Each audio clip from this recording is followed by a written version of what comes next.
सभी को प्यार भरा नमस्कार। इंपीरियल एग्रो क्लासेस में एक बार फिर से आप सभी का स्वागत है।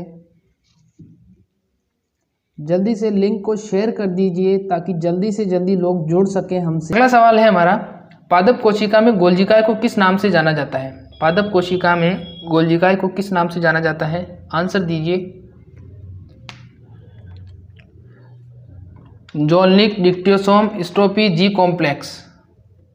जवाब दीजिए। पादप कोशिका में गोल्जिकाए को किस नाम से जाना जाता है? जोल्निक डिक्टियोसोम स्ट्रोफी या जी कॉम्प्लेक्स। जिसने बी जवाब दिया है डिक्टियोसोम, बिल्कुल सही जवाब है आपका। किस नाम से जाना जाता है? डिक्टियोसोम के नाम से जाना जाता है। गोल्जिकाए का दूसरा नाम क्या है? डिक्टियोसोम। इसको इडियोसोम भी बोला जाता है, इसको गोल्गी एपरेटस भी बोला जाता है। ठीक है, इसके 2-3 नाम हैं। कहाँ पर पाया जाता है? कोशिका का अंग है, कोशिका में पाया जाता है। अगला सवाल है हमारा, कोशिका का महत्वपूर्ण कार्बनिक पदार्थ है। कोशिका का महत्वपूर्ण कार्बनिक पदार्थ है। देखो, इस संसार में जितनी भी वस्तुएं पाई जाती हैं ना, वो सब किससे मिलकर बनी है? वो सब कार्बन से मिलकर बनी है। किससे मिलकर बनी है? कार्बन से मिलकर बनी है। कैसे पता करोगे? लगभग 95% कार्बन से मिलकर बनी। कैसे पता करोगे? आप किसी भी पदार्थ को जलाओ, अगर वो काला हो जाता है दैट मीन्स वो कार्बन से मिलकर बना है। किससे बना है? कार्बन से मिलकर बना है। काला हो जाएगा तो कार्बन से मिलकर बना है, वरना नहीं बना है। कोशिका का महत्वपूर्ण पदार्थ कौन सा होगा? प्रोटीन, जल, वसा, लवण। बताइए जल्दी से, मैराथन क्लास है आपकी, बताइए। देखो, जो कोशिका का महत्वपूर्ण कार्बनिक पदार्थ जब आपसे पूछा जाएगा तो उस समय आपका जवाब होगा प्रोटीन। अगर पूछा जाए कि कोशिका किससे मिलकर बनी होती है या कोशिका का जो अधिकांश भाग होता है वो किसका होता है, तब जवाब होगा जल। यानी 99% तो जल होता है, लेकिन जो महत्वपूर्ण कार्बनिक पदार्थ होता है वो महत्वपूर्ण कार्बनिक पदार्थ क्या होता है? प्रोटीन होता है। वो क्या होता है? प्रोटीन होता है। और मैं हर क्वेश्चन पर एक इमेज लगाता हूँ या एक कुछ भी इमेज लगाता हूँ उससे रिलेटेड। वो क्यों लगाता हूँ मैं? क्योंकि आपको समझने में आसानी होती है। और एक चीज़ और बता दूँ मैं आपको, जब भी आप किसी चीज़ को सोचते हो या किसी चीज़ को याद करते हो या याद करने की कोशिश करते हो तो आपके दिमाग में उसकी क्या बनती है? एक इमेज बनती है या एक फ़ोटो बनती है। या किसी भी चीज़ को आप सुनते हो तो जैसे ही किसी चीज़ को सुनोगे तो आपके दिमाग में उसकी इमेज बनेगी। अब इसका एग्जाम्पल मैं देता हूँ प्रैक्टिकल के तौर पर। अब जैसे ही मैंने बोला हेलीकॉप्टर, तो हेलीकॉप्टर बोलते ही आपके दिमाग में क्या बना? हेलीकॉप्टर बना। हेलीकॉप्टर बना या नहीं बना? आपने हेलीकॉप्टर लिखा हुआ शब्द तो नहीं देखा ना, आपके दिमाग में सीधी एक इमेज बनी। क्या बनी? हेलीकॉप्टर। तो मनुष्य का जो दिमाग या मस्तिष्क होता है वो हमेशा फोटोज़ या इमेज या तस्वीरों में चलता है, तस्वीरों में सोचता है। इसीलिए मैं तस्वीर लगाता हूँ कि तस्वीर से आपको प्रश्न को याद रखने में आसानी होती है। इसीलिए आप सुना करें उसको ध्यान से, और सुनने के साथ साथ इसको देखा भी करें, तो देखने से आपको याद रह जाएगा कि हाँ यार, एक बार एक सर सवाल बता रहे थे तो उसमें उन्होंने कोशिका की फ़ोटो लगा रखी थी। हाँ, कोशिका की फ़ोटो लगा रखी थी, तो इससे कोरिलेट करके आप याद कर सकते हैं किसी भी चीज़ को। तो ध्यान रखना कि इंसान जब भी सोचता है तो वो किस में सोचता है? वो हमेशा फ़ोटो में इमेजिनेशन करता है। किसी भी चीज़ की फ़ोटो उसके तस्वीर बनाता है अपने दिमाग में, और इस तरीके से वो किसी भी चीज़ को समझता है या याद करता है। तो अगला सवाल है हमारा, मकरंद या नेक्टर प्राप्त होता है। मकरंद या नेक्टर प्राप्त होता है पुष्प से, पत्ती से, जड़ से, तना से। बताइए, मकरंद नेक्टर प्राप्त होता है पुष्प से, पत्ती से, जड़ से या तने से। जिसने ऑप्शन ए वाला जवाब दिया है बिल्कुल सही जवाब है आपका। किससे प्राप्त होता है? ये प्राप्त होता है पुष्प से। किससे प्राप्त होता है? पुष्प से प्राप्त होता है। और इससे मधुमक्खियाँ इसको क्या करती है? इसका अवशोषण करती है, फिर अपने छत्ते में ले जाती है और क्या बनाती है? अपने छत्ते में ले जाकर सबसे वो बनाती है शहद। क्या बनाती है? शहद बनाती है। और शहद के लिए ऐसा बोला जाता है कि ये कई हज़ार साल तक ख़राब नहीं होता, कई हज़ार साल तक ख़राब नहीं होता है। और जो सबसे उत्तम क्वालिटी का जो शहद होता है उसका कलर होता है सफ़ेद। अब कुछ बच्चे हैं जो कमेंट बॉक्स में लिखेंगे सफ़ेद नहीं सर, लाल होता है। तो देखिए, लाल नहीं होता है, सफ़ेद ही होता है। मैंने बिल्कुल रिसर्च करके ही फिर आपको जानकारी दी है। जो सबसे अच्छी क्वालिटी का जो शहद होता है वो सफ़ेद कलर का होता है। आपने सफ़ेद कलर का शहद मुझे लगता है अभी देखा भी नहीं होगा, यूट्यूब पे सर्च करना मिल जाएगा आपको। तो ध्यान रखना, मकरंद या नेक्टर किससे प्राप्त होता है? पुष्प से प्राप्त होता है। मधुमक्खियाँ चूसती हैं और चूसने के बाद में उसको छत्ते में ले जाती हैं और फिर उससे क्या बनाती है? शहद बनाती है। अगला सवाल है हमारा, कोशिका विभाजन की किस अवस्था में केंद्रक लुप्त हो जाता है? कोशिका विभाजन की किस अवस्था में केंद्रक लुप्त हो जाता है? ऑप्शन ए पूर्वावस्था जिसको बोलते हैं प्रोफेज, दूसरी मेटाफेज, एनाफेज या टीलोफेज। बताइए, सवाल का मतलब है कोशिका विभाजन की किस अवस्था में केंद्रक लुप्त हो जाता है। सीक्वेंस पूछ रहा है वो आपसे कि सबसे पहले किस में लुप्त होता है। ऐसा नहीं कि सर तो मेटाफेज में भी तो लुप्त हो जाता है या एनाफेज में भी तो लुप्त हो जाता है, कुछ भी नहीं बोलना है। जो सवाल पूछा है उसके वेग को समझना है। तो जिसने जवाब ए दिया है पूर्वावस्था या प्रोफेज, बिल्कुल सही जवाब है आपका। देखो ये यहाँ पर मैंने डायग्राम लगा रखा है, ये कोशिका है, इसमें ये देखो ये वाली जो अवस्था है ये प्रोफेज है। कौन सी अवस्था है? प्रोफेज है। और इस अवस्था में क्या होंगे? इस अवस्था में जो केंद्रक होगा या न्यूक्लियस होगा, सेल के अंदर का जो न्यूक्लियस होगा वो क्या हो जाएगा? लुप्त हो जाएगा, इनविजिबल हो जाएगा, दिखना बंद हो जाएगा या वो डिवाइड हो जाएगा। समझ में आ गई आपको बात? तो कौन सी अवस्था में? प्रोफेज या पूर्वावस्था में क्या होता है? कोशिका विभाजन के दौरान केंद्रक लुप्त हो जाता है। अगला सवाल है हमारा, आरएनए में थायमिन के स्थान पर कौन सा क्षारक पाया जाता है? पिरिमिडीन, पिमिमिडीन नहीं, ये पिरिमिडीन है, मिसप्रिंट हो गया। दूसरा है यूरेसिल, तीसरा है टिमोलोल और चौथा है ग्वानिन। 4 ऑप्शन है, बताना है आपको। आरएनए के बारे में मैंने एक तथ्य और बताया था आपको कि पहले ऑप्शन का जवाब दीजिए फिर बताऊंगा।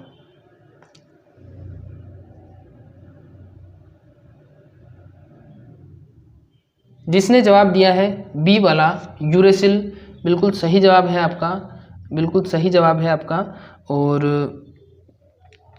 जो थायमिन के स्थान पर क्या पाया जाता है? यूरेसिल पाया जाता है। आरएनए में थायमिन के स्थान पर यूरेसिल पाया जाता है। अब जो आरएनए होता है उसके टाइप्स बताए मैंने, तो मैंने कहा था कि एग्जाम में ऑप्शन आएंगे 4 और उतने ही टाइप के आरएनए होते हैं। तो जितने प्रकार के ऑप्शन होते हैं उतने ही प्रकार के क्या होते हैं? आरएनए होते हैं। अब तो कभी नहीं भूलोगे, तो इस तरीके से ही याद करना है। तो आरएनए कितने प्रकार के होते हैं? 4 प्रकार के होते हैं। प्रकार याद कर लो, फिर ये भी याद हो जाएगा कि mRNA, tRNA, sRNA सारे याद हो जाएंगे धीरे धीरे। अगला सवाल है डीएनए अणु का व्यास। ये डीएनए की संरचना है, बार बार इसीलिए लगाता हूँ मैं फोटोज क्योंकि आपको याद हो जाए। डीएनए अणु का व्यास 10 एंगस्ट्रॉम, 20, 30 या 40। ये एंगस्ट्रॉम एक यूनिट होती है व्यास मापने की। डीएनए अणु का बताना है आपको। जिसने 20 जवाब दिया है बिल्कुल सही जवाब है आपका। जिसने 20 जवाब दिया, 20 एंगस्ट्रॉम, बिल्कुल सही जवाब है आपका। और मैं ये भी बता दूं आपको कि डीएनए कितने प्रकार के होते हैं? डीएनए होते हैं 3 प्रकार के। डीएनए कितने प्रकार के होते हैं? 3 प्रकार के होते हैं। एक होता है ए डीएनए, एक होता है बी डीएनए और एक होता है जेड डीएनए। ए, बी और जेड डीएनए, ठीक है। तो ए बी जेड डीएनए होते हैं 3 प्रकार के और आरएनए 4 प्रकार के होते हैं। और डीएनए अणु का व्यास 20 एंगस्ट्रॉम। जिसने 20 जवाब दिए बिल्कुल सही जवाब है। अगला सवाल है हमारा, प्रोटीन अणुओं का निर्माण कितने अम्लों से मिलकर होता है? बताना है आपको। प्रोटीन जो होता है, प्रोटीन के जो अणु होते हैं वो कितने प्रकार के अमीनो अम्ल से मिलकर बनते हैं? कितने प्रकार के अमीनो अम्ल से मिलकर बनते हैं? A B C D, 10 20 30 40, 40 30 20 10, D C B A. जिसने 20 जवाब दिया है बिल्कुल सही जवाब है आपका। जो अमीनो अम्ल बनते हैं वो जो प्रोटीन के अणु बनते हैं वो 20 प्रकार के अमीनो अम्ल से मिलकर बने होते हैं। 20 प्रकार के अमीनो अम्ल से मिलकर प्रोटीन का अणु बनता है। और प्रोटीन हमारे शरीर के लिए बहुत ही ज़रूरी चीज़ होती है, ये सब जानते हो आप। अगला सवाल है हमारा, डीएनए की सबसे बड़ी क्रियात्मक इकाई है। देखो ये स्ट्रक्चर मैंने 3-4 बार इसीलिए लगाया आज, ताकि आपको समझ सको कि ये आरएनए है, ये डीएनए है। डीएनए द्विपुंडलित है, आरएनए एकल सर्पिलाकार है। ओके, तो डीएनए की सबसे बड़ी क्रियात्मक इकाई पूछी है, सिस्टोन, रेकॉन, मेकॉन और कोई नहीं। बताइए जल्दी से, कमेंट करिए लाइव चैट बॉक्स में। स्टूडेंट बहुत कम आते हैं, तब मुझे थोड़ी तकलीफ़ होती है कि लाइव स्टूडेंट क्यों नहीं आते हैं। मुझे तकलीफ़ होती है बहुत ज़्यादा। मेरी तकलीफ़ को समझिए थोड़ा। कम से कम स्ट्रेंथ 50 लोग हो तब पढ़ाने में बहुत ज़्यादा मज़ा आता है, और आपको पढ़ने में भी, आंसर देने में भी। तो डीएनए की सबसे बड़ी क्रियात्मक इकाई कौन सी है? सिस्टोन, रेकॉन, मेकॉन, कोई नहीं। जिसने ए जवाब दिया है बिल्कुल सही जवाब है आपका। क्या होती है? सिस्टोन। सबसे जो बड़ी क्रियात्मक इकाई होती है वो होती है सिस्टोन। क्रियात्मक इकाई का मतलब होता है कि डीएनए का जो सबसे ज़्यादा काम करने वाला भाग होता है, सबसे ज़्यादा काम करने वाला भाग होता है वो होता है सिस्टोन। कौन सा होता है? सिस्टोन। वर्किंग यूनिट भी बोल सकते हैं इसको इंग्लिश में, working unit. Biggest working unit of the DNA is cistron. अगला सवाल है, निम्न में से अल्ट्रा माइक्रो न्यूट्रिएंट तत्व है। अब आप कहोगे sir ultra micro nutrient English का शब्द हिंदी में कैसे लिख दिया? तो देखो जेट का ये उसूल है, जेट ICAR BHU का, PAT का, वहाँ पर कुछ भी आ सकता है, सवाल किसी भी तरीके से आ सकता है। तो अल्ट्रा माइक्रो न्यूट्रिएंट पूछा है, अति सूक्ष्म पोषक तत्व इसको बोलते हैं हिंदी में, अति सूक्ष्म पोषक तत्व। लोहा, मैग्नीज, आयोडीन और उपयुक्त सभी। बताइए, लाइव चैट बॉक्स में कमेंट करिए कौन सा तत्व है जो अति सूक्ष्म पोषक तत्व है।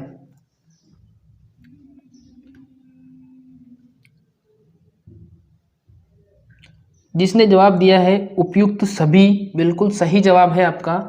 अल्ट्रा माइक्रो न्यूट्रिएंट तत्व कौन सा होगा?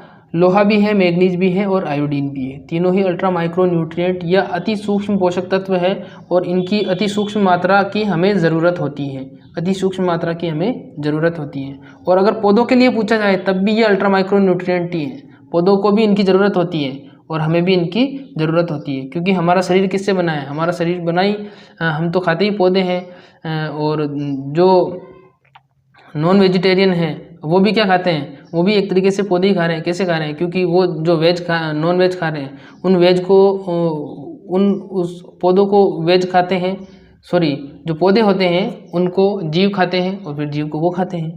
तो कोई दिक्कत नहीं है, नॉन वेजिटेरियन वेजिटेरियन वाला मसला मैं बीच में नहीं ला रहा हूँ, लोग दिल पे मत लेना आप। अगला सवाल है मेरा, वसा में घुलनशील विटामिन है। ध्यान से समझिएगा इसको, इस बार सुनना ध्यान से, कभी नहीं बोलोगे। ध्यान से सुनिए पूरी कहानी जो सुना रहा हूँ मैं। वसा में घुलनशील विटामिन पूछा है आपसे, विटामिन।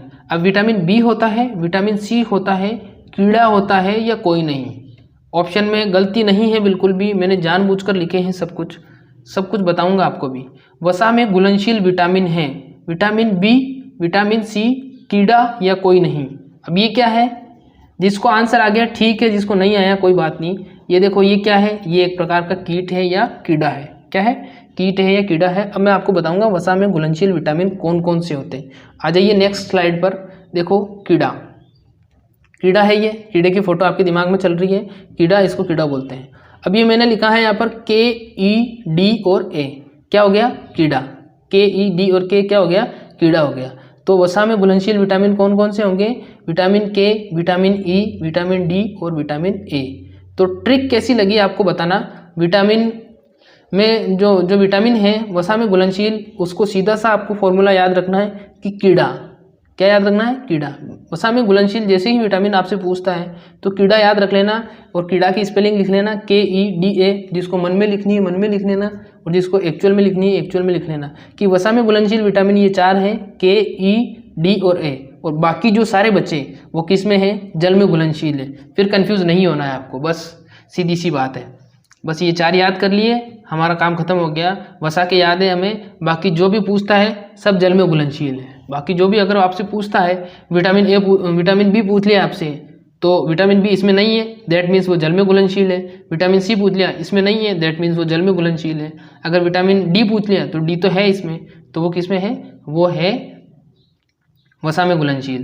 तो सीधा सा आपको ध्यान रखना है, अगर आपसे पूछा जाता है कि वसा में घुलनशील विटामिन है तो बस सीधा सा कीड़ा याद कर लेना कि सर ने बताया था कीड़ा। कीड़ा कैसे लिखना है? ऐसे लिखना है KEDA, कीड़ा। और ये कीड़ा की फोटो याद रख लेना, इससे आपको कभी नहीं बोलोगे मैं लिख के दे सकता हूँ, अब आप कभी नहीं बोलोगे। तो ऐसे ही इन्फॉर्मेटिव वीडियो आएगी, बहुत सारी आएगी, अभी केमिस्ट्री की भी चालू होने वाली है थोड़े दिनों में। अगला सवाल है, किस पोषक तत्व को शरीर का जैविक ईंधन कहते हैं? किस पोषक तत्व को शरीर का जैविक ईंधन कहते हैं? कार्बोहाइड्रेट, वसा, A और B दोनों और कोई नहीं, बताना है आपको। किस पोषक तत्व को शरीर का जैविक ईंधन कहते हैं? जिसने जवाब दिया है ऑप्शन सी, A और B दोनों, बिल्कुल सही जवाब है आपका। जो शरीर का जैविक ईंधन होता है वो क्या कहलाता है? कार्बोहाइड्रेट और वसा। कार्बोहाइड्रेट और वसा को हम क्या कहते हैं? शरीर का जैविक ईंधन कहते हैं। शरीर का जैविक ईंधन कहते हैं और ये हमारे शरीर को चलाते हैं, ये हमारे शरीर को ऊर्जा प्रदान करते हैं। देखा होगा आपने बहुत बार जो एनर्जी ड्रिंक होती है उसमें क्या होता है? कार्बोहाइड्रेट होता है और कार्बोहाइड्रेट का जो रूपांतरित अपरूप या रूप है वो क्या है? ग्लूकोज है। समझ में आ गया होगा आपको। अगला सवाल है हमारा, ध्यान से सुनिएगा इसको। शरीर की वृद्धि व मरम्मत कौन सा तत्व करता है? शरीर की वृद्धि व मरम्मत कौन सा तत्व करता है? कार्बोहाइड्रेट, वसा, प्रोटीन और खनिज लवण। ये सारे ही सवाल सेलेक्टिव क्वेश्चन हैं, बार बार पूछे गए हैं, इसीलिए मैं आपके सामने लाया हूँ। और क्लास में, पूरी क्लास में लगातार बने रहिए। ये मुझे नहीं लगता कि जिस तरीके से मैं आपको पढ़ा रहा हूँ आपको ऐसा लग रहा है कि हम क्लास में बैठे हैं। मुझे तो ऐसा मतलब मैं ऐसी कोशिश करता हूँ कि आपको ऐसा लगना चाहिए कि हम एक पिक्चर देख रहे हैं, हम कोई फिल्म देख रहे हैं और वो फिल्म हमेशा के लिए आपको याद हो जाए। एक बार देखी याद, थोड़ी दूसरी बार देखी, फिर कभी भूलते ही नहीं। जैसे आप पिक्चर के डायलॉग नहीं भूलते हो वैसे आप मेरे डायलॉग भी नहीं भूलोगे। बस कॉन्सेंट्रेट से देखना और पूरी देखना, नहीं भूलोगे आप। और अगर थोड़ा कच्चा याद हो तो एक बार फिर से देख लेना, नहीं भूलोगे। तो सवाल था शरीर की वृद्धि में मरम्मत कौन सा तत्व करता है? जिसने जवाब दिया है बी, सी वाला, प्रोटीन, बिल्कुल सही जवाब है आपका। कौन करता है? प्रोटीन करता है। शरीर की मरम्मत कौन करता है? प्रोटीन करता है। कैसे करता है वृद्धि और मरम्मत, बताता हूँ मैं आपको। देखो आप लोगों में से बहुत सारे लोग ऐसे होंगे जो जिम जाते हैं। तो जिम जाते हैं, तो जिम जाने के बाद में क्या होता है? मनुष्य या आदमी जो भी जिम जा रहा है वो जिम के अंदर जाता है और डंबल्स उठाता है, बहुत कुछ उठाता है, वो बहुत कुछ उठाता है और अपने शरीर को तोड़ता है। अब आप कहोगे सर शरीर को तोड़ता है, ये शब्द कैसे बोला? हम तो शरीर बनाने के लिए जाते हैं वहाँ पर। आप शरीर बनाने के लिए ही जाते हो, लेकिन होता क्या है, जब आप हेवी वर्क करते हो तो आपके शरीर की जो सेल्स या कोशिकाएं होती हैं वो टूटने लगती है। वो क्या हो जाती हैं? टूटने लगती हैं। फिर उसके बाद में नई कोशिकाएं और नए मसल्स, नई मांसपेशियां बनती हैं और उन नई मांसपेशियों को कौन बनाता है? प्रोटीन बनाता है। उन नई मांसपेशियों को प्रोटीन बनाता है और उनमें वृद्धि करता है। इसीलिए जब आप जिम में जाते हो तो जिम में आपको एक्सरसाइज के साथ साथ क्या बोला जाता है? प्रोटीन लीजिए बोला जाता है ना। तो वो इसीलिए बोला जाता है कि आपके शरीर में जो क्षतिपूर्ति हुई है, जो कोशिकाएं, जो मसल्स जो टूटी हैं, उनको वापस से कौन बनाएगा और सही आकार में कौन बनाएगा? प्रोटीन बनाएगा। फिर उनको नई कोशिकाएं हमारे शरीर में बनती है। फिर धीरे धीरे हम जैसे जैसे जिम करते हैं वैसे वैसे क्या होता है? उनको आकार मिलने लगता है और कुछ समय बाद जैसे ही हम लगभग 1, 1.5, 2, 2.5 महीने हो जाते हैं तो शरीर की वृद्धि के हिसाब से हमारा शरीर उस शेप में ढल जाता है। और जब हम वापस से जिम जाना बंद कर देते हैं तो हमारा शरीर वापस से क्या हो जाता है? नॉर्मल हो जाता है। इसलिए शरीर को बनाए रखने के लिए आपको रेगुलरली जिम जाने की ज़रूरत है। मैं पर्सनली किसी को नहीं कह रहा कि जिम जाओ, नॉर्मली इंसान रहना चाहिए। जिम जाने से कोई फ़ायदा नहीं होता मेरे हिसाब से। शरीर को तोड़ने से कोई फ़ायदा नहीं है, दिमाग को दौड़ाओ बस। अगला सवाल है, जीरोफ्थेलेमिया रोग किसकी कमी से होता है? बताइए जल्दी से। विटामिन ए, विटामिन वसा, प्रोटीन या विटामिन के? बताइए जल्दी से। जीरोफ्थेलेमिया रोग किसकी कमी से होता है? फिर इसके लक्षण बताऊंगा मैं आपको कि क्या होता है इस रोग में। जिसने विटामिन ए जवाब दिया है बिल्कुल सही जवाब है आपका। जिसने विटामिन ए जवाब दिया है बिल्कुल सही जवाब है आपका।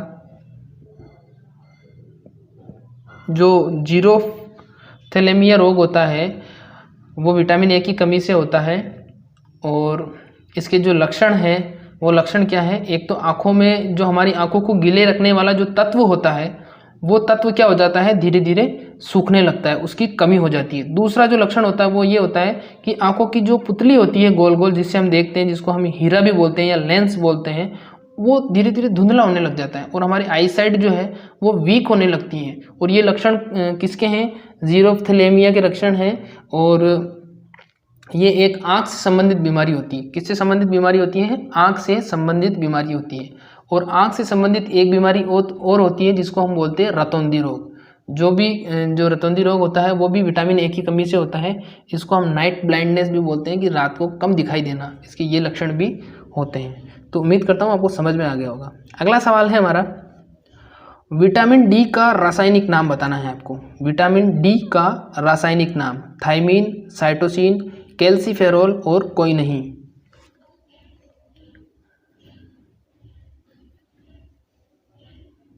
विटामिन डी का रासायनिक नाम। जिसने कोई नहीं जवाब दिया गलत है, जिसने साइटोसिन जवाब दिया वो भी गलत है, जिसने थायमिन जवाब दिया वो भी गलत है।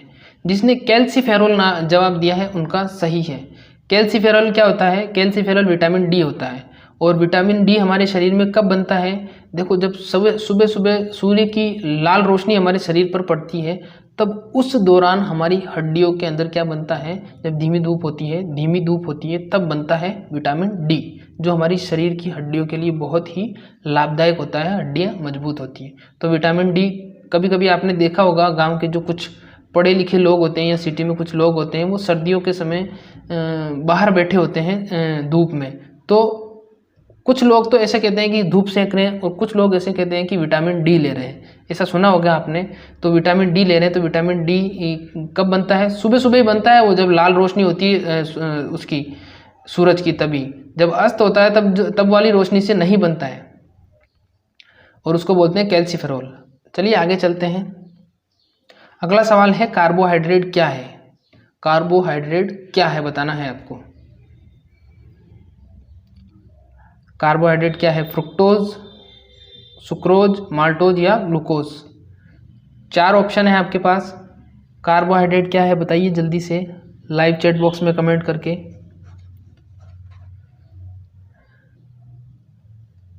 जिसने जवाब दिया है ग्लूकोज, बिल्कुल सही जवाब है आपका। कार्बोहाइड्रेट क्या होता है? कार्बोहाइड्रेट एक प्रकार का ग्लूकोज होता है। पहले भी मैंने सवाल बता चुका हूं मैं आपको। सवाल बार बार आ जाते हैं घूम के, कोई दिक्कत नहीं है। बार बार क्या, ये दूसरी बार ही आया है। रिपीटेड सवाल ज़्यादा मैं यूज़ नहीं करता। कुछ सवाल ऐसे होते हैं जो इंपॉर्टेंट मुझे लगते हैं और बार बार रिपीटेड किए हुए होते हैं, मैं उन्हीं को इंक्लूड करता हूँ। तो कार्बोहाइड्रेट क्या है? कार्बोहाइड्रेट एक प्रकार का ग्लूकोज है। अगला सवाल है हमारा, एक सामान्य पुरुष को एक दिन में कितने कैलोरी ऊर्जा की आवश्यकता होती है? 1200 किलो कैलोरी, 1500, 2500 या 5000? बताइए। 1200, 1500, 2500 या 5000? कितने कैलोरी की आवश्यकता होती है? जिसने 2500 जवाब दिया है बिल्कुल सही जवाब है आपका। एक सामान्य पुरुष को प्रतिदिन 2500 किलो कैलोरी की आवश्यकता होती है। कितनी किलो कैलोरी की आवश्यकता होती है? 2500 किलो कैलोरी की आवश्यकता होती है। अगर वो पुरुष सामान्य है तो। अगर वो पुरुष ज़रूरत से ज़्यादा कमज़ोर है तब कम होगी, या ज़रूरत से ज़्यादा मोटा है तब उसके शरीर के हिसाब से होगी। तो आगे चलते हैं हम। अगला सवाल है हमारा, मलेरिया दवाई में कौन सा तत्व उपयोगी है? मलेरिया दवाई में कौन सा तत्व उपयोगी है? अभी तक का सबसे मोस्ट इम्पोर्टेंट सवाल है ये। अभी जो हालात चल रहे हैं उस हिसाब से बताऊंगा कैसे। पहले जवाब दीजिए, मलेरिया दवाई में कौन सा तत्व उपयोगी है?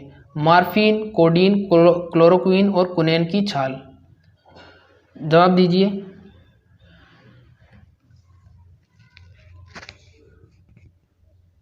जिसने जवाब दिया है कुनैन की छाल, गलत जवाब है आपका। और जिसने जवाब दिया है क्लोरोक्विन, बिल्कुल सही जवाब है आपका। जो मलेरिया की दवाई बनाई जाती है वो किससे बनाई जाती है?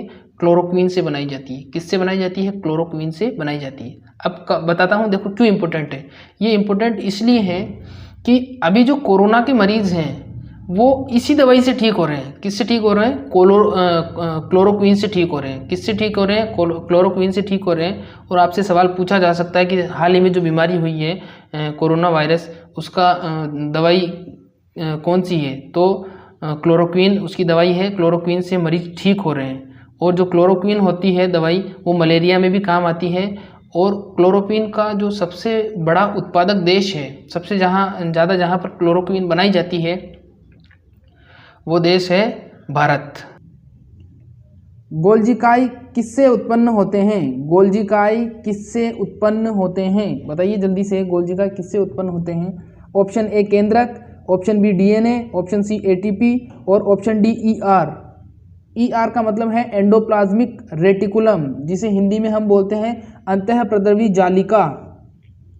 तो बताइए जल्दी से, गोल्जिकाई किससे उत्पन्न होते हैं? केंद्रक से, डीएनए से, एटीपी से या एंडोप्लाज्मिक रेटिकुलम, अंतःप्रद्रवी जालिका? ए बी सी या डी? जिसने डी जवाब दिया है बिल्कुल सही जवाब है। जो गोल्जिकाएं होते हैं वो किससे उत्पन्न होते हैं? ER से उत्पन्न होते हैं। तो ध्यान रखिएगा, गोल्जिकाएं किससे उत्पन्न होंगे? ER से उत्पन्न होंगे। अगला सवाल है हमारा, मध्य पटलिका किसकी बनी होती है? मध्य पटलिका, जिसको हम मिडिल लेमिला के नाम से भी जानते हैं, मिडिल लेमिला भी बोलते हैं। ऑप्शन ए कैल्शियम मैग्नीशियम पेक्टेट, दूसरा क्लोरीन मैग्नीशियम पेक्टेट, तीसरा कैल्शियम मैग्नीज पेक्टेट और चौथा सेल्यूलोज। बताइए जल्दी से, ऑप्शन ध्यान से सुनिए। ऑप्शन पहला वाला है, ऑप्शन ए है कैल्शियम मैग्नीशियम पेक्टेट, ऑप्शन दूसरा है क्लोरीन मैग्नीशियम पेक्टेट, ऑप्शन तीसरा है कैल्शियम मैग्नीज पेक्टेट और ऑप्शन चौथा है डी सेल्यूलोज। बताइए जल्दी से, ए बी सी या डी? मध्य पटलिका किसकी बनी होती है? मध्य पटलिका दो कोशिकाओं के मध्य में पाई जाती है। जिसने ए जवाब दिया है कैल्शियम मैग्नीशियम पेक्टेट, बिल्कुल सही जवाब है। जो मध्य पटलिका होती है हमारी, वो किसकी बनी होती है? कैल्शियम मैग्नीशियम पेक्टेट की बनी होती है। ये एक ठोस संरचना होती है, दृढ़। अगला सवाल है हमारा, मेंडल ने मटर के कितने लक्षणों पर शोध कार्य किया था? क्योंकि बहुत सारे स्टूडेंट हैं उनको अभी तक ये भी नहीं आता, इसीलिए मैंने बिल्कुल बेसिक क्वेश्चन उठाया है यहाँ पर। बताइए ऑप्शन ए बी सी या डी? जिसने डी जवाब दिया है 7, बिल्कुल सही जवाब है। और कोई 4 दे रहा है, कोई 5 दे रहा है, वो गलत जवाब है। जो मेंडल ने जो मटर के लक्षण पर शोध किया था वो 7 लक्षण लिए थे। 7 विपर्यासी लक्षणों पर मेंडल ने खोज की थी या अनुसंधान कार्य किया था, ध्यान रखना। और जो मेंडल ने जो मटर का पौधा चूज किया था वो था उद्यान मटर। कौन सा मटर था? उद्यान मटर, जिसको हम बोलते हैं पाइसम सेटाइवम। पीछे जो एल लगा होता है वो कैरोलस लीनियस के कारण लगा होता है, ध्यान रखना। कैरोलस लीनियस की जो द्विनाम पद्धति होती है उसी के कारण उसके पीछे एल लगा होता है। तो ध्यान रखिए, ये बेसिक सी चीज़ें हैं। अगला सवाल है हमारा, कोशिका भित्ति के घटक हैं। बताइए जल्दी से, कोशिका भित्ति जो होती है, कोशिका भित्ति सिर्फ पादपों में पाई जाती है। जंतु कोशिका में कोशिका भित्ति नहीं होती, कोशिका झिल्ली होती है। तो अब कोशिका भित्ति किसकी बनी होती है? सेल्यूलोज की, हेमीसेल्यूलोज की या पेक्टिन की या उक्त सभी की? बताइए जल्दी से, कोशिका भित्ति किसकी बनी होती है? सेल्यूलोज, हेमीसेल्यूलोज, पेक्टिन या उपरोक्त सभी? जिसने डी जवाब दिया है उपरोक्त सभी, बिल्कुल सही जवाब है। You are a bright student. कोशिका भित्ति जो बनी होती है वो बनी होती है किसकी? सेल्यूलोज, हेमीसेल्यूलोज और पेक्टिन की। ठीक है, अगला सवाल है हमारा,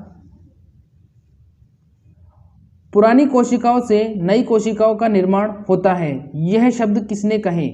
ध्यान से सुनिए, पुरानी कोशिकाओं से नई कोशिकाओं का निर्माण होता है, यह शब्द किसने कहे? Option A Rudolf Virchow, option B Mendel, option C Peterson और ऑप्शन डी हैकल। बताइए जल्दी से, पुरानी कोशिकाओं से नई कोशिकाओं का निर्माण किससे होता है ये किसने कहा था? जी बिल्कुल, ए आंसर बिल्कुल सही जवाब है। जो रुडोल्फ विर्चोय थे, रुडोल्फ विर्चोय ने क्या कहा था कि पुरानी कोशिकाओं से ही हमेशा नई कोशिकाओं का निर्माण होता है। अगला सवाल है हमारा, एकल वर्ताकार डीएनए अणु पाए जाते हैं। यहाँ पर डीएनए का जो एकल वर्ताकार टाइप है वो पूछा है कि एकल वर्ताकार डीएनए अणु कहाँ पर पाए जाते हैं। ऑप्शन ए क्लोरोप्लास्ट में, ऑप्शन बी गोल्जिकाई में, ऑप्शन सी जीवाणु और ऑप्शन डी माइटोकॉन्ड्रिया। बताइए जल्दी से, ए बी सी या डी क्या होगा इसका आंसर? क्या दे पाएंगे आप इसका आंसर? जल्दी से बताइए मुझे, ए बी सी डी।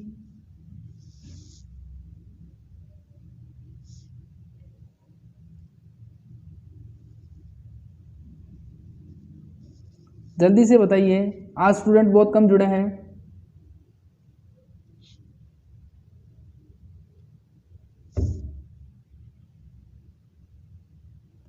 जिसने माइटोकॉन्ड्रिया जवाब दिया है बिल्कुल सही जवाब है डी वाला। जो एकल वर्ताकार डीएनए अणु पाए जाते हैं वो कहाँ पर पाए जाते हैं? वो पाए जाते हैं माइटोकॉन्ड्रिया में। आज कनेक्शन प्रॉब्लम भी चल रही है।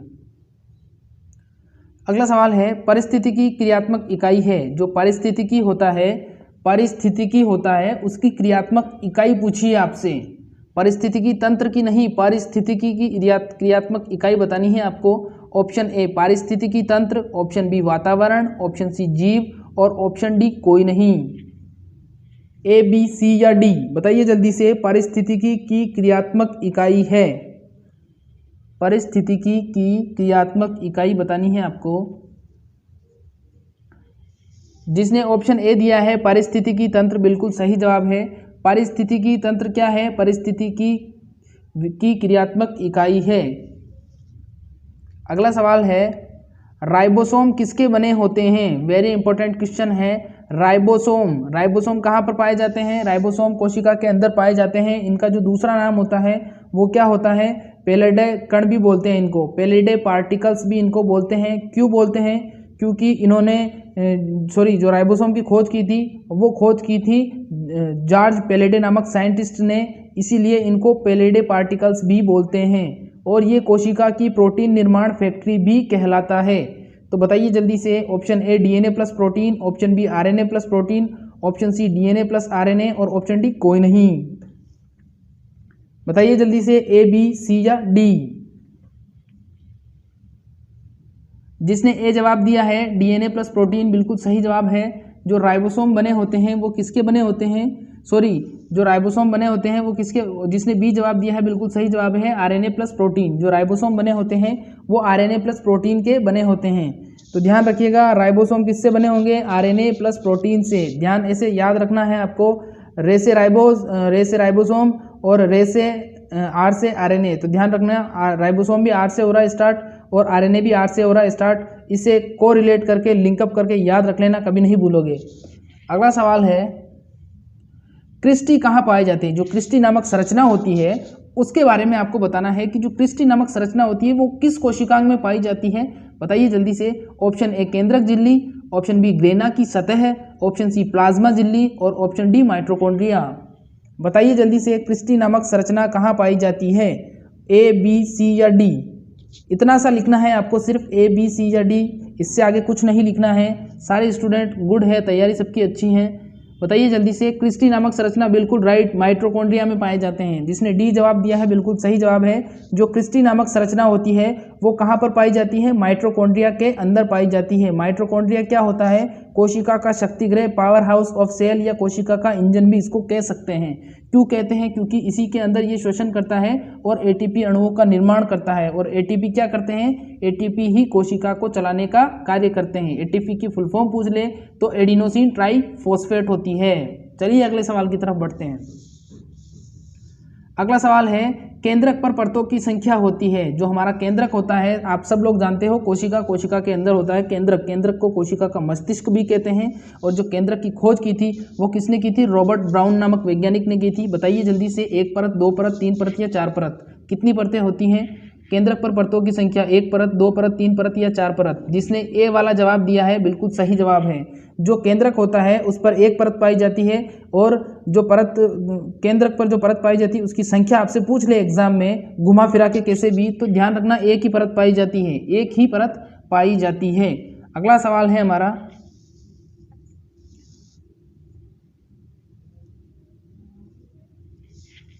प्रजनन के दौरान एंथर का हटाना क्या कहलाता है? प्रजनन के दौरान एंथर का हटाना क्या कहलाता है? प्रजनन का मतलब जब हम 2 पौधों में प्रजनन करा रहे हैं तो उस समय हम एंथर हटाएंगे तो क्या कहलाएगा? वो प्रोसेस क्या कहलाएगा? Option A anthesis, option B परागण, ऑप्शन सी विपुंसन और ऑप्शन डी वेसेक्टोमो। बताइए जल्दी से, प्रजनन के दौरान एंथर का हटाना क्या कहलाएगा? जिसने सी जवाब दिया है विपुंसन, बिल्कुल सही जवाब है। विपुंसन बिल्कुल सही जवाब है। प्रजनन के दौरान एंथर का हटाना क्या कहलाता है? विपुंसन कहलाता है, बिल्कुल सही जवाब है। अगला सवाल है, पारिस्थितिकी अध्ययन की आधारभूत इकाई है। इंपॉर्टेंट क्वेश्चन है, ध्यान से देखिएगा इसको। पारिस्थितिकी अध्ययन में ये गायब है, कोई बात नहीं, समझ लीजिए बस। अध्ययन की आधारभूत इकाई पूछी है आपसे। बताइए जल्दी से, जाति, जीव, समुदाय या जैव मंडल? ए जाति, बी जीव, सी समुदाय और डी जैव मंडल। बताइए जल्दी से लाइव चैट बॉक्स में कमेंट करके क्या होगा इसका जवाब, क्या दे पाएंगे आप? बताइए जल्दी से इसका जवाब। जिसने जवाब दिया है बी वाला बिल्कुल सही जवाब है, परिस्थितिकी है। परिस्थितिकी क्या कहलाती है? जीवों और वातावरण के बीच का संबंध ही परिस्थितिकी कहलाती है। तो परिस्थितिकी क्या होगी? इसकी आधारभूत इकाई हो जाएगी जीव। जब जीव ही नहीं रहेगा तो फिर परिस्थिति का हम क्या करेंगे? इसीलिए जब जीव है तो परिस्थितिकी है। तो समझ गए होंगे जीव का और पारिस्थितिकी, जीव का और वातावरण के बीच का जो संबंध होता है वो पारिस्थितिकी कहलाता है, और उसके अध्ययन की जो आधारभूत इकाई है वो क्या है, जीव है। पहले जीव को जानिए फिर पारिस्थितिकी तंत्र को जानिए। चलिए अगले सवाल की तरफ बढ़ते हैं। अगला सवाल है इकोसिस्टम। इकोसिस्टम शब्द किसने दिया था, बताइए कौन ये महान वैज्ञानिक थे जिन्होंने इकोसिस्टम दिया था। Option A Odum, option B Tansley, option C Mishra ji और ऑप्शन डी रेटर। बताइए जल्दी से, इकोसिस्टम शब्द किसने दिया था, ओडम ने, टेंसले ने, मिश्रा जी ने या रेटर ने। बताइए जल्दी से, ए बी सी डी, इतना सा लिखना है आपको, ए बी सी या डी। जिसने जवाब दिया है डी वाला रेटर, बिल्कुल सही जवाब है। बहुत अच्छे स्टूडेंट हो आप, वेरी गुड। इकोसिस्टम शब्द किसने दिया था, इकोसिस्टम शब्द दिया था रेटर नामक साइंटिस्ट ने। बहुत ही अच्छे विद्वान थे ये, इन्होंने इकोसिस्टम शब्द दिया था। और वो तो देके चले गए और पढ़ना हमें पड़ रहा है आज, क्या करें, अब पढ़ना तो पड़ेगा, हमें भी पढ़ाना पड़ेगा और आपको भी पढ़ना पड़ेगा। तो चलिए आगे चलते हैं। अगला सवाल है सिस्टनी नामक रचनाएं कहाँ पाई जाती है। बताइए जल्दी से, सिस्टनी नामक रचनाएं कहाँ पर पाई जाती है। ऑप्शन ए केंद्रक जिसे न्यूक्लियस बोलते हैं, option B grana, option C ईआरवे गोल्जिकाय और ऑप्शन डी राइबोसोम। बताइए जल्दी से क्या होगा इसका जवाब, केंद्रक, ग्रेना, ईआरवे गोल्जिकाय, राइबोसोम। बताइए सिस्टनी नामक रचनाएं कहाँ पर पाई जाती है। जिसने सी जवाब दिया है ईआरवे गोल्जिकाय, बिल्कुल सही जवाब है आपका। ईआरवे गोल्जिकाय क्या में कहाँ पर क्या पाई जाती है, सिस्टनी नामक रचनाएं पाई जाती है। अब देखिए और ध्यान से सुन लीजिए, मैंने पहले बताया था, क्वेश्चन आया था ईआर, इसका मतलब होता है एंडोप्लाज्मिक रेटिकुलम या अंतःप्रद्रवी जालिका। इसका काम क्या होता है, इसका मुख्य कार्य होता है, ये जालीनुमा संरचना होती है, नलिकानुमा संरचना होती है, कोशिका के अंदर पाई जाती है। और इसका मुख्य काम क्या होता है, कोशिका को ढांचा प्रदान करना, मजबूती प्रदान करना और सुरक्षा प्रदान करना। ठीक है, फिर इसके बाद में एक शब्द और दिया है यहाँ पर। इससे पहले बता दूं मैं, जो ईआर होता है उसकी खोज अगर आपसे पूछ ले किसने की थी, तो पोर्टर नामक एक साइंटिस्ट थे, पोर्टर नामक साइंटिस्ट ने ईआर की खोज की थी। फिर दूसरा शब्द है, दूसरा है गोल्जिकाय। अब गोल्जिकाय क्या है, गोल्जिकाय की अगर खोज आपसे पूछ ले तो खोज किसने की थी, कैमिलो गोल्जी नामक वैज्ञानिक ने की थी। हालांकि कैमिलो गोल्जी नामक वैज्ञानिक ने खोज की थी, उससे पहले एक विद्वान और हुए, उन्होंने इसको देख लिया था पर वो इसको समझ नहीं पाए थे कि ये क्या चीज़ है। तो ध्यान रखना, खोज अगर पूछ ले तो कैमिलो गोल्जी ने की थी। याद कैसे रखना है, कैमिलो के पीछे भी गोल्जी लगा हुआ है और काय के आगे भी गोल्जी लगा हुआ है। तो इस तरीके से कोरिलेट करके पढ़ोगे तो कभी नहीं भूलोगे, और मेरा पढ़ाया हुआ वैसे भी बच्चे भूलते ही नहीं है। तो ध्यान रखिएगा, ये कुछ बातें थी। अगला सवाल है, प्लाज्मा झिल्ली का यूनिट मेम्ब्रेन कॉन्सेप्ट किसने दिया था। आइए, बिल्कुल अच्छा सवाल आया है। प्लाज्मा झिल्ली, प्लाज्मा झिल्ली का यूनिट मेम्ब्रेन कॉन्सेप्ट पूछा है आपसे, किसने दिया था, कौन वो महान हस्ती थी। Option A Robertson, option B Paulson, option C Johnson और option D Harrison. Son son son son son, सारे ही सन हो गए ये तो, ए बी सी डी। बताइए जल्दी से, प्लाज्मा झिल्ली का यूनिट मेम्ब्रेन कॉन्सेप्ट किसने दिया था, ए बी सी या डी। जिसने जवाब ए दिया है रॉबर्टसन, बिल्कुल सही जवाब है। जो यूनिट मेम्ब्रेन कॉन्सेप्ट था वो किसने दिया था, रॉबर्टसन ने दिया था। अब यूनिट मेम्ब्रेन कॉन्सेप्ट होता क्या है, इसमें यह होता है कि इसके अनुसार जो प्लाज्मा झिल्ली और अन्य कोशिकांग होते हैं उनकी झिल्ली समान होती है। जो रॉबर्टसन नामक वैज्ञानिक थे उन्होंने क्या कहा था कि यूनिट मेम्ब्रेन कॉन्सेप्ट के अनुसार जो प्लाज्मा झिल्ली और कोशिका के अंदर जो कोशिकांग हैं उनकी झिल्ली एक समान पाई जाती है। उन्होंने क्या कहा था, उनकी झिल्ली एक समान पाई जाती है। तो प्लाज्मा का जो यूनिट मेम्ब्रेन कॉन्सेप्ट है वो रॉबर्टसन ने दिया था, और उसमें यह था प्लाज्मा की झिल्ली और कोशिकांग की झिल्ली एक समान होगी। अगला सवाल है हमारा, दो पादप कोशिकाओं के मध्य स्थित ठोस, जिसको सख्त भी बोल सकते हैं, दृढ़ भी बोल सकते हैं, परत क्या कहलाती है। ऑप्शन ए मध्य पटलिका, ऑप्शन बी प्लाज्मा झिल्ली, ऑप्शन सी कोशिका भित्ति और ऑप्शन डी कोशिका झिल्ली। बताइए जल्दी से, मध्य पटलिका, प्लाज्मा झिल्ली, कोशिका भित्ति, कोशिका झिल्ली, ए बी सी या डी। दो पादप कोशिकाओं के मध्य स्थित ठोस परत, परतनुमा संरचना होती है, लेयर भी बोलते हैं उसको। अंग्रेजी वाले जो होते हैं विद्यार्थी वो उसको लेयर बोलते हैं परत को, ध्यान रखिएगा। तो यहाँ पर मध्य पटलिका है, इसको मिडिल लेमिला भी बोलते हैं। बच्चों, इंग्लिश मीडियम के विद्यार्थियों ध्यान रखना, मध्य पटलिका को हम मिडिल लेमिला भी बोलते हैं। तो बताना है, दो पादपों के मध्य स्थित जो मध्य स्थित ठोस परत होती है, हार्ड लेयर होती है, वो क्या कहलाती है, मध्य पटलिका, या फिर उसको हम मिडिल लेमिला के नाम से भी जानते हैं। शाबाश बच्चों, सारे ही बच्चे आज थोड़े डेडिकेटेड लग रहे हैं, पढ़ाई की तरफ ध्यान है। ऑप्शन ए बिल्कुल सही जवाब है आपका। ठीक है, जाते समय एक काम करिएगा आप, जैसे ही क्लास खत्म होती है तो बताना आज की क्लास कैसी थी। ठीक है, और वीडियो को लाइक तो आपने अभी तक किया नहीं है और करोगे भी नहीं आप, मुझे पता है। तो मैं मेरा काम करता रहूँगा, आप आपका काम पता नहीं कब करोगे। सब्सक्राइब भी मैं कहता हूँ करवाओ, अपने मित्र से सबसे करवाओ। सब्सक्राइब करवाओगे तभी तो मेरे में एनर्जी आएगी, तभी तो मैं और धांसू तरीके से आपको पढ़ाऊँगा। चलिए अगला सवाल बताता हूँ आपको। अगला सवाल है, हरित लवक का अवर्णित भाग क्या कहलाता है? Very important question. हरित लवक का अवर्णित भाग क्या कहलाता है? Option A grana, option B stroma, option C thylakoid. कोई दिक्कत नहीं है, थैलेकॉइड लिखा हुआ था, समझते तो है ना कि थाइलेकॉइड लिखा हुआ है ये। और ऑप्शन डी है पटलिका। बताइए जल्दी से, ए बी सी या डी, ग्रेना, स्ट्रोमा, थाइलेकॉइड या पटलिका। क्या जवाब होगा इसका? हरित लवक का अवर्णित भाग क्या कहलाता है? ग्रेना, स्ट्रोमा, थाइलेकॉइड या पटलिका? जिसने जवाब दीजिए, अभी तक जवाब दिया नहीं है किसी ने, बहुत कम स्टूडेंट हैं आज। मैं जब कहता हूं कि 50 पार करवा दीजिए, आप नहीं करवा पाए अभी तक। 50 स्टूडेंट अभी एक बार भी लाइव क्लास में नहीं आए हैं। बताइए जल्दी से। हरित लवक बिल्कुल सही जवाब, बी वाला ऑप्शन बिल्कुल सही है। जिसने स्ट्रोमा जवाब दिया है बिल्कुल सही जवाब है। हरित लवक का जो अवर्णित भाग होता है वो क्या कहलाता है? स्ट्रोमा कहलाता है। ठीक है, तो ध्यान रखिएगा, स्ट्रोमा हरित लवक का अवर्णित भाग होता है, बिल्कुल कलरलेस चीज होती है। अवर्णित, अंग्रेजी मीडियम के विद्यार्थी ध्यान रखिए, अवर्णित का मतलब होता है कलरलेस। ठीक है, इज दैट क्लियर? अगला सवाल है हमारा, गोल्जिकाय किस क्रिया से संबंधित है? बताइए जल्दी से। गोल्जिकाय का संबंध, गोल्जिकाय का कोशिकांग में गोल्जिकाय क्यों होता है? काम क्या करता है वो? बताइए जल्दी से। ऑप्शन ए श्वसन, ऑप्शन बी स्त्रवण, ऑप्शन सी उत्सर्जन और ऑप्शन डी अपघटन। बताइए जल्दी से, ए बी सी या डी, क्या होगा इसका आंसर? गोल्जिकाय का क्या काम होता है? बताइए जल्दी से, ए बी सी या डी। ऑप्शन बी स्त्रवण बिल्कुल सही जवाब है। गोल्जिकाय का जो कार्य होता है वो क्या कार्य होता है? स्त्रवण का कार्य होता है। ठीक है, ध्यान रखिएगा। गोल्जिकाय की खोज की थी गेमिलो गोल्जी नामक वैज्ञानिक ने। ध्यान रखिएगा इसका। गोल्जी गोल्जी दोनों शब्द जगह आ रहा है, दोनों जगह शब्द आ रहा है। अगला सवाल है हमारा, सजीवों तथा उनके वातावरण के बीच के संबंध को कहते हैं? ध्यान से सुनिएगा इस सवाल को, अभी बता चुका हूँ, 2 सवाल पहले ही इसके बारे में चर्चा हुई थी। सजीवों तथा उनके वातावरण के बीच का संबंध क्या कहलाता है? Option A orology, option B ecology, option C phycology और ऑप्शन डी कोई नहीं। बताइए जल्दी से, ओरोलॉजी, इकोलॉजी, फाइगोलॉजी या कोई नहीं?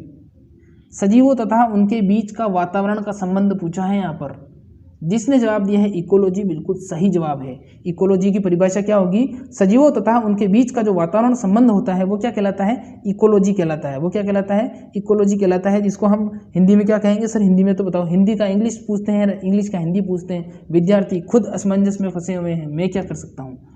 तो इकोलॉजी बच्चों पारिस्थितिकी को बोलते हैं, ध्यान रखना। इकोलॉजी पारिस्थितिकी को बोलते हैं और इकोसिस्टम पारिस्थितिकी तंत्र को बोलते हैं। Is that clear? अगला सवाल है हमारा, चलिए, ड्रोसोफिला में सहलग्नता की खोज किसने की थी? ड्रोसोफिला में सहलग्नता की खोज किसने की थी? Option A Bateson, option B Robinson, option C Peterson और option D Johnson. Son son son son son, चारों ही सन है। 4 सेकंड का समय है, लाइव चैट बॉक्स में कमेंट करके जरूर बताइएगा सही आंसर क्या होगा इसका। बताइए जल्दी से, ए बी सी डी, क्या होगा इसका जवाब? फिर बताएंगे आपको सहलग्नता क्या होती है। जिसने बैटसन जवाब दिया है बिल्कुल सही जवाब है, आप जीत गए हो, आपका सिलेक्शन जो होकर रहेगा बिल्कुल। तो ड्रोसोफिला में सहलग्नता की खोज की थी बैटसन नामक वैज्ञानिक ने। जो बैटसन नामक वैज्ञानिक थे उन्होंने ड्रोसोफिला में सहलग्नता की खोज की। और सहलग्नता होती क्या है अब ये भी सुन लो। सहलग्नता का मतलब होता है कि जो एक ही गुणसूत्र पर जीन होते हैं वो एक साथ वंशानुगति कर लेते हैं। एक ही गुणसूत्र पर जो जीन होते हैं वो एक साथ वंशानुगति कर लेते हैं और यही स्थिति कहलाती है सहलग्नता। सह माना साथ, लग्नता मतलब एक साथ लगना। ध्यान रखिएगा, सह मतलब साथ और लग्नता मतलब लगना। ध्यान रखिएगा इस चीज़ का। अगला सवाल है हमारा, सेंट्रोसोम शब्द किसने दिया? बहुत ही अच्छा सा शांत स्वभाव का सवाल है। सेंट्रोसोम किसने दिया? शब्द किसने दिया? Option A Robertson, option B T Boveri, option C Haeckel और ऑप्शन डी हैरिसन व पॉल्सन। बताइए जल्दी से। Centrosome, A B C D. जिसने टी बोवेरी जवाब दिया है बिल्कुल सही जवाब है। जो सेंट्रोसोम शब्द दिया था वो किसने दिया था? सेंट्रोसोम शब्द दिया था टी बोवेरी ने। टी बोवेरी नामक एक साइंटिस्ट थे, बहुत सी विद्वान थे, बहुत अच्छे थे। उन्होंने क्या कहा था? उन्होंने कहा था सेंट्रोसोम और उन्होंने कह दिया और हमने पढ़ लिया। तो सेंट्रोसोम शब्द किसने किया कहा था? सेंट्रोसोम शब्द कहा था टी बोवेरी ने। अगला सवाल है हमारा, देखिए, साइटोलॉजी शब्द किसने प्रतिपादित किया? अब साइटोलॉजी वाले तो कह के चले गए, हम ना पढ़ना, हमें पढ़ रहा है। बताइए जल्दी से। Option A Bateson, option C Hertwig, option C Peterson और ऑप्शन डी हेकल। ये हैकल तो हर चीज़ में आ जाता है। साइटोलॉजी शब्द किसने प्रतिपादित किया, बताइए जल्दी से। ABCD, Bateson, Haeckel, Peterson, Hertwig. ABCD, जल्दी से लाइव चैट बॉक्स में कमेंट करिए। Bateson, Hertwig. जिसने जवाब दिया है पीटरसन नहीं होगा, हर्टविग होगा इसका जवाब। बी ऑप्शन बिल्कुल सही जवाब है। जो साइटोलॉजी शब्द था वो किसने दिया था, वो दिया था हर्टविग नामक वैज्ञानिक ने, तो ध्यान रखिएगा। अगला सवाल है हमारा, father of Indian plant ecology कौन है। Father of Indian plant ecology पूछा है। फादर का मतलब होता है पिताजी या पापा, इंडिया का मतलब भारत, और प्लांट इकोलॉजी का मतलब पादप पारिस्थितिकी। तो भारतीय पादप पारिस्थितिकी के जनक कौन कहे जाते हैं। Option A Ramdev Mishra, option B Sukhdev Sharma, option C Baldev Verma, और ऑप्शन डी कामदेव शुक्ला। बताइए जल्दी से, आपके लिए बिल्कुल अमेजिंग से ऑप्शन लाया हूं मैं। ABCD, क्या होगा इसका जवाब। जिसने रामदेव मिश्रा जवाब दिया है बिल्कुल सही जवाब है। देखो, जो father of Indian plant ecology कहते हैं वो किसको कहते हैं हम कहते हैं रामदेव मिश्रा को। रामदेव मिश्रा जो एक बहुत ही बड़े विद्वान आदमी थे, वो क्या कहलाए, father of Indian plant ecology कहलाए। ठीक है, ध्यान रखिएगा इस सवाल का। और मिश्रा जी हमारे एक सर भी थे जो एंटोमोलॉजी पढ़ाते थे हमें, बहुत अच्छे सर थे, आज भी हैं, पढ़ाते हैं उसी कॉलेज में, लेकिन हम पास आउट हो गए। अगला सवाल है हमारा, कोशिका में केंद्रिका की खोज किसने की थी।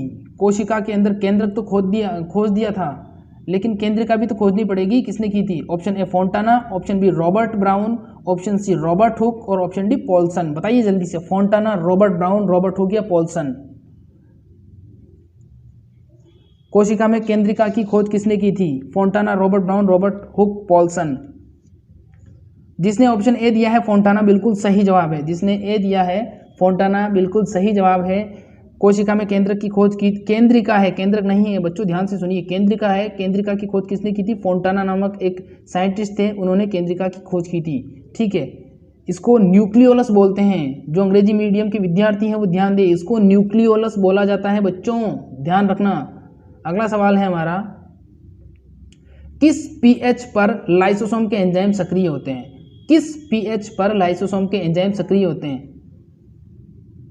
ऑप्शन ए 5, ऑप्शन बी 7, 8 या 10। बताइए जल्दी से। लाइसोसोम क्या होता है, लाइसोसोम मुख्य रूप से एंजाइमों का एक समूह होता है। बताइए जल्दी से, बहुत सारे एंजाइम होते हैं इसमें लगभग 24 प्रकार के पाचक एंजाइम होते हैं, इसलिए इसको आत्मघाती थैली कहते हैं। ये कोशिका को पचा डालता है पूरी को। तो जिसने जवाब दिया ही नहीं, जिसने जवाब दिया है 5 पीएच, बिल्कुल सही जवाब है। 5 पीएच बिल्कुल सही जवाब है। जो लाइसोसोम के एंजाइम होते हैं वो पीएच मान 5 पर सक्रिय रहते हैं। अब पीएच 5 कौन सा होगा, अम्लीय होगा, क्षारीय होगा। देखो 2-3 वैल्यू होती है पीएच के अंदर, अगर 7 होगा तो वो उदासीन यानी न्यूट्रल होगा। ठीक है, मोटरसाइकिल में एक गियर भी आता है जिसको हम न्यूट्रल बोलते हैं, वो उसका मतलब ही उदासीन ही होता है, मतलब ना उसमें कोई चार्ज है, ना पीछे जाएगी गाड़ी ना आगे जाएगी, बिल्कुल वो बोलता है उदासीन। तो ठीक है, तो 7 पीएच रहेगा तो वो उदासीन कहलाएगा। ठीक है, अगर 7 से ज़्यादा है तो वो क्षारीय कहलाएगा, यानी कि खारापन लिए हुए। अगर 7 से कम है तो वो अम्लीय कहलाएगा, यानी कि खट्टापन लिए हुए। तो ध्यान रखिएगा, बेसिक कॉन्सेप्ट क्लियर करवाता हूँ मैं बच्चों के सारे। अगला सवाल है हमारा, इकोलॉजी किस भाषा का शब्द है। बिल्कुल ठंडा सा सवाल है। इकोलॉजी किस भाषा का शब्द है। Option A Latin, option B Greek, option C French, और ऑप्शन डी इंग्लिश। बताइए जल्दी से, लैटिन, ग्रीक, फ्रेंच, इंग्लिश। ये इन वैज्ञानिकों को सारे शब्द दूसरी भाषा में बनाने की ज़रूरत क्यों थी, मेरे को तो समझ में नहीं आया। सबको राजस्थानी भाषा में बना के चले जाते, सबको याद भी हो जाते और कोई भूलता भी नहीं। लेकिन हम भी तो है ना, हम भी तो इनको फिर अपभ्रंश कर देते, हम इनके अंदर मिक्स कर देते, तो इसीलिए उन्होंने नहीं बनाया होगा शायद सोच समझ कर। तो इकोलॉजी किस भाषा का शब्द बताइए जल्दी से, लैटिन, ग्रीक, फ्रेंच या इंग्लिश। इकोलॉजी किस भाषा का शब्द है।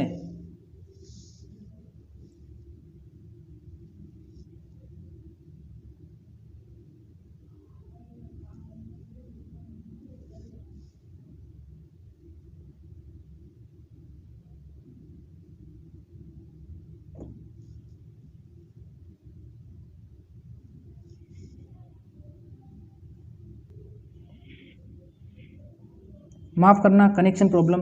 तो देखिए, जो इकोलॉजी शब्द है वो ग्रीक भाषा का शब्द है। कल्चर और लैटिन कल्चर जो शब्द होते हैं वो सारे ही कौन सी भाषा के होते हैं? कल्चर सारे शब्द लैटिन भाषा के होते हैं। और नोमी और लॉजी जो शब्द होते हैं वो किसके होते हैं? वो ग्रीक भाषा के होते हैं। तो एक छोटी सी ट्रिक का तुक्का था, बिल्कुल सही सटीक लगा है आपके, ध्यान रखिएगा, आप भी ध्यान से इसको पढ़िएगा। अगला सवाल है हमारा, कोशिका में उपस्थित कुल माइटोकॉन्ड्रिया की संख्या क्या कहलाती है? बिल्कुल बहुत खतरनाक सवाल है ये, बहुत ज़्यादा खतरनाक सवाल है, ध्यान से सुनिएगा इसको।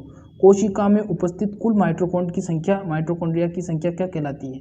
और उन बच्चों को स्पेशली कहना चाहूँगा जो बच्चे आज तक ये समझते थे कि कोशिका के अंदर एक ही माइटोकॉन्ड्रिया पाया जाता है। बच्चों ऐसा नहीं होता है। कोशिका के अंदर जो कोशिका होते हैं वो एक नहीं, एक से अधिक पाए जाते हैं, लेकिन जो केंद्रक होता है वो एक ही होता है और जो केंद्रिका होती है वो एक ही होती है। तो ये नई बात आपको अगर अच्छी लगी हो तो जाते समय लाइक करके जरूर जाना, ठीक है। और सब्सक्राइब तो आपने अभी तक नहीं किया, कर दीजिए यार सब्सक्राइब में, इसके पैसे नहीं लगते हैं, तो कोशिका में उपस्थित कुल माइटोकॉन्ड्रिया की संख्या क्या कहलाती है? ऑप्शन ए पोलियन, option B chondrion, option C स्टॉपिक और ऑप्शन डी कोई नहीं। बताइए जल्दी से, कॉन्ड्रियन, स्टॉपिक, पोलियन, ए बी सी डी। जिसने बी जवाब दिया है कॉन्ड्रियन, बिल्कुल सही जवाब है। कोशिका में उपस्थित कुल माइटोकॉन्ड्रिया की संख्या कॉन्ड्रियन कहलाती है। ऑप्शन बी वाला कॉन्ड्रियन कहलाती है, ठीक है, तो ध्यान रखिएगा, कॉन्ड्रियन कहलाती है। अगला सवाल है हमारा, क्रोमेटिन किसके बने होते हैं? क्रोमेटिन जाल किसके बने होते हैं? Option A nucleoprotein, option B nucleoside, option C pentose शर्करा और ऑप्शन डी नाइट्रोजन क्षारक। बताइए जल्दी से, न्यूक्लियोप्रोटीन, न्यूक्लियोसाइट, पेंटोज शर्करा, नाइट्रोजन क्षारक। क्रोमेटिन किसके बने होते हैं? ए बी सी या डी? न्यूक्लियोप्रोटीन, न्यूक्लियोसाइट, पेंटोज शर्करा, नाइट्रोजन क्षारक। जिसने ऑप्शन ए जवाब दिया है न्यूक्लियोप्रोटीन, बिल्कुल सही जवाब है। जो क्रोमेटिन बने होते हैं वो किसके बने होते हैं? न्यूक्लियोप्रोटीन नाम की एक चीज़ होती है उसके बने होते हैं। ध्यान रखना, न्यूक्लियोप्रोटीन नाम की एक चीज़ होती है उसके बने होते हैं। तो वैसे तो कल जो केमिस्ट्री की क्लास हुई थी उसमें मैंने आपको बोला था कि अगर इस वीडियो पर नेक्स्ट लाइक नहीं होंगे और सब्सक्राइबर नहीं बढ़ेंगे तो मैं क्लास नहीं लूँगा, लेकिन मैं तुम्हारा नुकसान नहीं चाहता, इसलिए मैं क्लास में आया। और उस पर मुझे उम्मीद थी कि मैंने अगर आपको 100 सब्सक्राइबर की कहा है तो कम से कम आप 50 नहीं तो 25 सब्सक्राइबर तो बढ़ाओगे, लेकिन 25 छोड़ो, आप तो उस क्लास पर अभी तक 10 सब्सक्राइबर भी नहीं हुए हैं, 9 सब्सक्राइबर पर वो चल रही है। तो प्लीज़ ज़्यादा से ज़्यादा सब्सक्राइब करिए चैनल को, और सब्सक्राइब आप करोगे, आपकी सपोर्ट की ज़रूरत है। आप सब्सक्राइब जब तक नहीं करोगे मुझे पता कैसे चलेगा मेरे स्टूडेंट मेरे साथ हैं। जैसे मैं आपके साथ हूँ, मैं आपकी कैसे हेल्प कर रहा हूँ, उसी तरह आप भी हेल्प करिए, सब्सक्राइब करिए और शेयर करिए। और अगर आप न्यू स्टूडेंट हैं और आपको मेरी वीडियो से नॉलेज मिला है तो प्लीज़ गुरु को गुरु दक्षिणा में सब्सक्राइब देके ज़रूर जाना, ठीक है। और इतना ही कहना चाहूँगा। आज क्लास का टाइम मैंने जानबूझकर थोड़ा कम किया है, क्योंकि इससे थोड़ा अगर आपका नुकसान होगा तो शायद आप सब्सक्राइब कर दोगे मुझे। हालांकि मैं ऐसा चाहता नहीं कि आपका नुकसान हो, मैं यही चाहता हूँ। लेकिन एक बात ध्यान रखना, मैं रोज़ आपके लिए 30 क्वेश्चन लेके आता हूँ। आज भी मैं 30 क्वेश्चन ही लेके आया था आपके लिए, और आज मैंने ज़्यादा फास्ट तरीके से पढ़ाया था आपको, ताकि कम समय में आपको ज़्यादा से ज़्यादा नॉलेज दे सकूँ। और कल जो सुबह जो क्लास हुई थी उसमें कुछ स्टूडेंट ऐसा बोल रहे थे कि सर आपकी जो क्लास है वो ज़्यादा लंबी कर दी आपने, और जब मैं ज़्यादा लंबी करता हूँ तो आप लंबी की कह देते हो, जब ज़्यादा छोटी करता हूँ तो छोटी की कह देते हो। कम से कम 1 घंटा 10 मिनट की क्लास तो होनी ही चाहिए ना आपकी। तो इसीलिए अब से जो क्लास होगी सारी वो 1 घंटा 10 मिनट की होगी, ना इससे ज़्यादा बड़ी होगी ना इससे छोटी होगी। अगर कोई ऐसी सिचुएशन रही तो फिर छोटी भी हो सकती है, ठीक है। तो ध्यान रखिएगा, और प्लीज़ वीडियो को लाइक, चैनल को सब्सक्राइब करना बिल्कुल भी ना भूलें। और अब ये बताना कि आज की क्लास कैसी लगी। कल मैंने देखा था स्टूडेंट चल रहे थे 30-32 लाइव, और जब कमेंट देखे थे मैंने तो कुछ गिने चुने जो 3-4 स्टूडेंट हैं उन्हीं ने बस कमेंट किया था। तो कमेंट करके जाया करो यार, बताया मुझे पता तो चले कैसा है, क्या चल रहा है, इसलिए कमेंट करना। और आज के लिए बस इतना ही। घर पर रहना, सुरक्षित रहना, फिर मिलेंगे, तब तक के लिए नमस्कार।